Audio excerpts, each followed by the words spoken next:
The biggest problem with studying stars is their distance.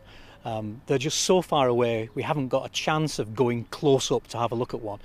The only way we can find out about the stars is by gathering the light that arrives from them. And to do that, we use telescopes.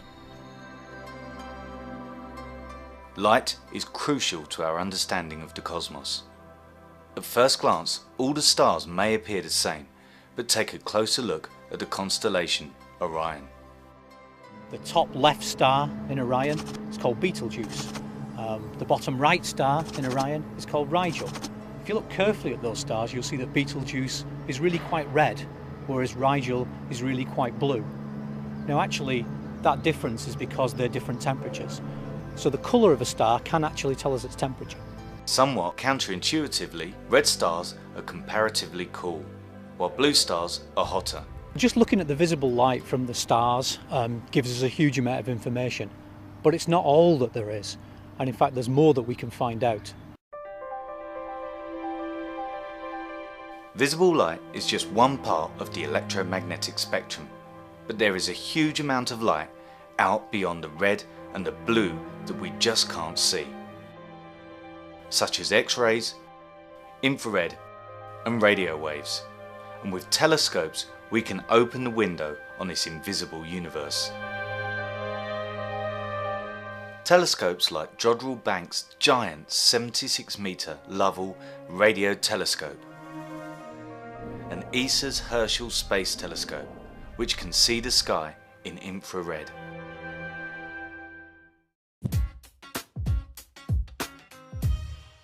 When we look at things in infrared light, we can get extra information on top of what we can see when using visible light. So let's take these 2 cups of tea, for example. In visible light, they look virtually identical.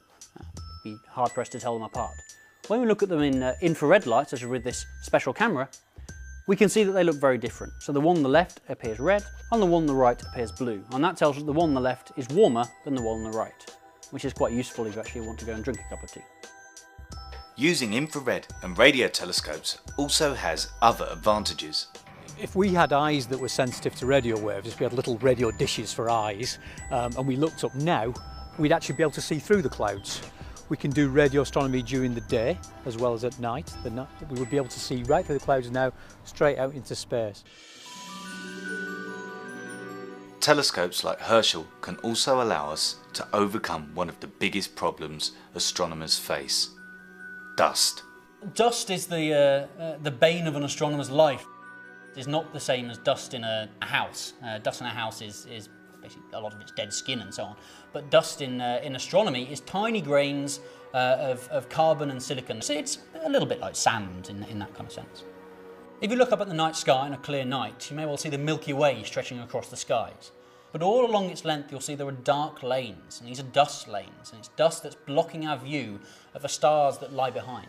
What we know is that behind those dust lanes there's a lot of interesting stuff going on. That dust, in a few tens or hundreds of millions of years, some of it will become new stars.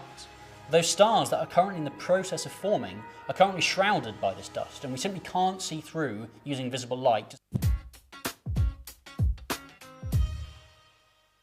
Imagine I'm looking out into deep space and I'm looking at a dust cloud that's black in visible light. I can't tell anything about it. It's obscuring anything that might be going on behind. Well, to see what's going on behind, we need to look at infrared wavelengths. We can use our infrared camera and I can point at the cloth and we can see that in the centre there's a bright yellow splodge. And that tells us that in the centre it's a lot warmer than it is around the edge. And this is very analogous to what Herschel does with dust in space. The dust might be much cooler, but the dust is being heated up by, for example, stars behind. So from this I can infer that there's something behind the cloth, or the dust, that's heating it up. So it's got to be something hot, and it's probably got to be something bright as well.